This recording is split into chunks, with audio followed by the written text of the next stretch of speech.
안녕하세요. 매일매일 습관처럼 매일행정법 9월 10일 화요일입니다. 오늘도 찾아오셨군요. 감사합니다. 자, 일단은 어저께 스타트 했으니까 일주일 쭉쭉쭉쭉 가시는 거 아시죠? 자, 5일 또 열심히 하시고 2일 또 쉬시고 또 다음 주는 추석이지만 저는 갑니다. 저는 추석 때도 여러분의 감을 잊지 않게 쭉 갈 거니까요. 뭐 저는 추석이라고 쉬고 그러진 않아요. 그래서 쭉쭉쭉쭉 계속 갑시다. 매일행정법 정인영 오늘도 출발하겠습니다. 자, 볼게요. 자, 군무원 7급 문제인데요.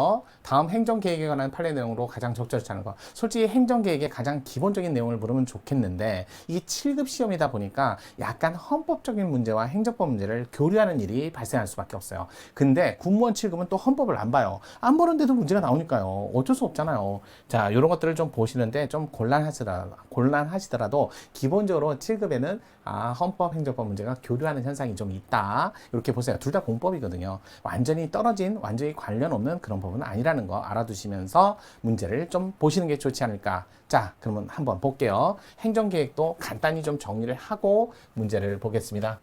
자, 행정계획.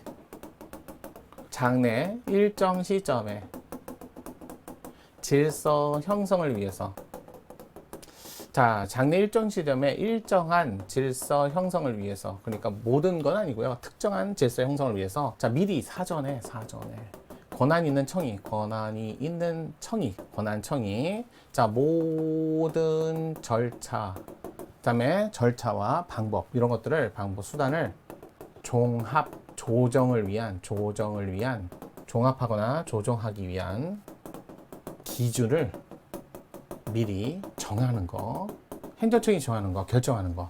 이럴 때 정할 때 어떻게 정할까요? 이렇게 정하지 않을까요? 먼저 우선 기본적으로 여러분 뭘 할 때, 장래 무슨 일을 할 때는 먼저 목적을 정해야죠. 이게 우선 하는 거 아니에요? 그 다음에 두 번째, 목적을 정하면 거기에 모든 것을 조사해서 내가 가진 시간과 그다음에 내가 가진 돈 이런 것들 다 조사하겠죠.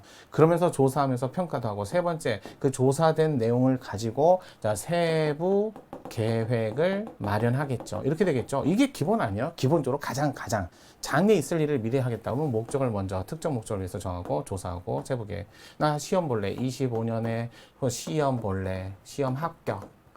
특정 땡땡 시험 합격 이렇게 정하고, 그러면 자, 시간은 얼마나 남았는지, 자, 내가 비용은 얼마나 들지, 조사 이런 것들 해야죠.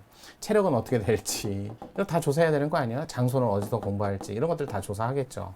그러면서 거기에 맞춰서 몇 월 며칠부터 며칠까지는 수업 듣고 자습하고 또 문제풀이하고 문풀하고 자습하고 이런 것들 정하지 않을까요? 구체적으로 쭉 정하겠죠. 그러면 여러분 생각해 볼게요. 여기는 목표 설정, 지침, 방향 설정만 했으니까 이거는 구체적인 내용이 없잖아요.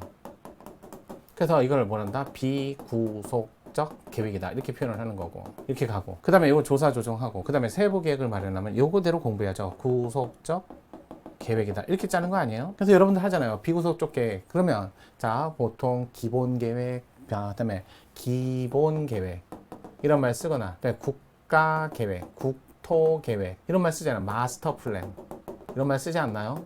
이건 구속력이 없다. 하지만 여기는 관리 계획 또는 도시 계획, 원래 도시 관리 계획이에요. 관리 시설 계획이에요.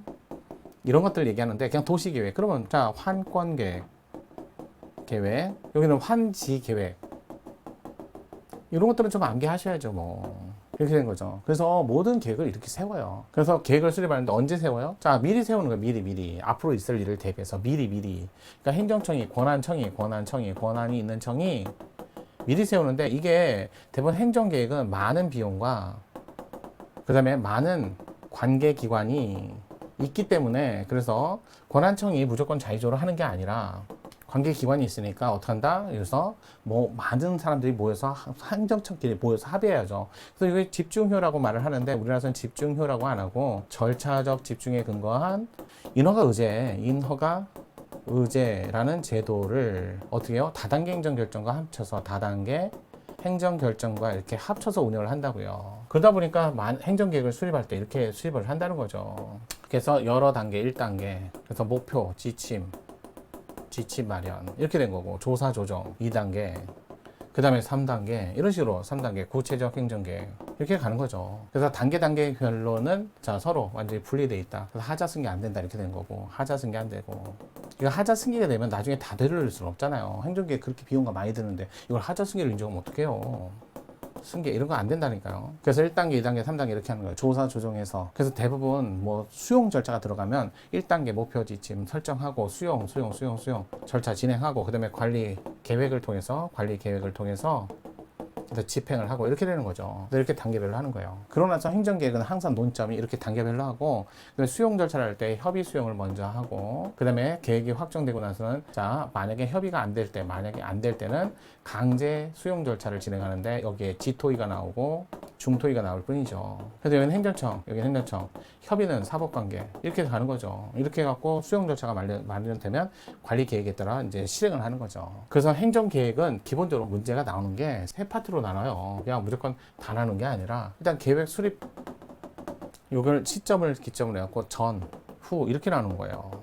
이 계획이 처분이냐 또는 단순한 지침에 불과해서 처분이 아니냐 이것만 좀 보시면 되죠. 그래서 비구속적 계획이냐 구속적 계획이냐 이건 여기서 나오는 거고, 그 다음에 후에는 청이 권한이 있냐 없냐에 따라서 권한이 있을 때 하고 권한이 없을 때 하고 나눠서 후속 계획을 전 계획에 반대되는 후속 계획을 수립했을 때 후속이라는 것보다는 전에 있던 계획을 변경이라고 할게요. 변경 후속 계획을 했을 때 권한이 있으면 이걸 그대로 쓰면 되고, 근데 권한이 없는 자가 변경을 하면 이 변경 계획은 의미가 없죠. 이렇게 되는 거고, 그다음에 계획 확정 이외에 국민 일반 청구권은 없다.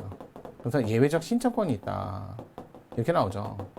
예외적 신청권 뭐뭐 있어요? 국토계획 이용 변경 신청권, 국토계획 이용을 변경해 주세요 라는 변경 신청권 사건하고, 그 다음에 대상 지역 내 토지 등의 소유자는 자 계획 수립 단계에서 위반할 수 있는 권한을 가진 자로서 신청권 이렇게 나오잖아요. 전에는 아까 얘기했던 인허가 의제 이런 것들 보시면 돼요. 또 인허가 의제 하면서 행정청끼리 모두 다 모여서 협의 절차를 거치라는 거지, 그렇다고 해서 주민에게 의견 청취 절차를 반드시 거치라 그건 아니잖아요. 그러면서 이제 인허가 의제하고 그러면서 모든 절차를 고려해야 되는 형량 명령이라는 게 나와요. 오형량, 혜택, 흠결 이런 거 나왔잖아요. 그래서 형량이 하자에서 위법하게 된다. 뭐가 행정계획이 나중에 이렇게 되는 거죠. 그렇게만 좀 보시면 될 것 같아요. 이렇게 정리하시면 아마 행정계획은 어느 정도 계획을 정리하지 않나. 자, 그러면서 행정계획은 행정절차법의 근거가 행정절차법에 자, 요게 이제 근거가 마련되긴 했는데 여기서 그렇다 해서 행정계획의 구체적 절차나 확정에 관한 규정은 아니에요. 그런 건 아니고요. 구체적 내용은 들어있는 건 아니고요. 그냥 행정계획을 수립할 때는 고려할 걸 다 고려해라. 형량에 하자 없이 해라. 이렇게만 돼 있어요. 적절하지 않은 거, 아는 거. 그냥 모든 걸 다 고르라는 게 아니라 그냥 적절하지 않은 것을 고르세요라고 했던 문제니까 어려운 문제는 어려운 문제죠. 자, 볼게요. 1번. 어떠한 경우라도 토지의 사적 이용권이 배제된 상태에서 토지 소유자로 하여금 10년 이상 아무런 보상 없이, 이게 바로 그린벨트잖아요. 그린벨트 설정해갖고 기존 목적 사용을 못하고 아무런 보상 없이 10년 동안, 이건 너무 심한 거 아니에요? 그래서 그린벨트법을 잘못 만들었다. 그래서 조절적 보상이라 이 말이었어요. 그래서 사적 이용권 배제된 상태에서 토지 소유자로 하여금, 토지 소유권 뺏진 않았거든요. 10년 이상 아무런 보상 없이 수인하도록 하는 것은 공익실현 관점에서 정당화될 수 없는 과다한 제한으로서 헌법상 재산권 보장에 위배된다. 이거 헌법상 문제를 이렇게 냈었거든요. 맞아요. 비구속적, 구속적 행정계획이 아니다 이런 거, 지침이나 방향 설정, 행정계획 아니나 행정지침이라도 국민의 기본권 직접, 그래요. 기본권 직접 그러면 헌법소원 될 수 있다. 이게 헌법재판소가 약간 요렇게 일반 법원하고 차이점이에요. 그대로 실시될 게 틀림없다면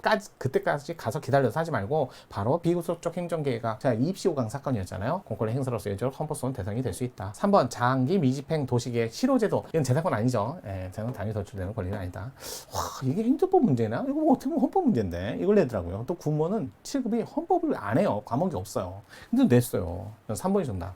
4번 도시계획 시설 지정으로 말미암아 당해 토지의 이용 가능성 배제되거나 또는 토지 소유자가 토지를 종래 허용된 용도대로 사용할 수 없기 때문에 이로 말미암아 현저한 재산적 손실이 발생한 경우 원칙적으로 사회적 제약의 범위를 넘어서 수용적 효과를 인정하여 국가나 지자체는 이에 대한 보상을 해야 된다. 요거요. 그린벨트 설정했는데 그럴 때는 손실보상이 아니라 조절적 보상을 해준다라고 했던 그린벨트 그러니까 그린벨트 수인한도를 넘는 피해 발생 사건이었어요. 자, 이거 손실보상하고도 관련이 있고 그러다 보니까 어려운 문제로 나왔어요. 굉장히 어려운 문제죠. 헌법도 안 하는 군무원에서 대해서 7급을 낼 줄은. 이게 만약에 그래도 헌법이라도 하는 그런 영역에서 이 문제를 냈으면 이거 헌법 문제인데 그러면서도 풀 수도 있는데 진짜 어려운 문제였어요. 공무원 7급 용어로서는. 자, 그래도 우리는 알 건 알아야죠. 같이 봤습니다. 손실보상과 관련돼 있고 헌법과도 관련돼 있는 문제로서 충분히 다른 시험 문제에서도 또 행정법이다라고 해서 나올 수 있어요. 기출됐으니까요. 자, 그러면 정리해봤으니까 다음 시간에도 매일매일 행정법 빨아보겠습니다.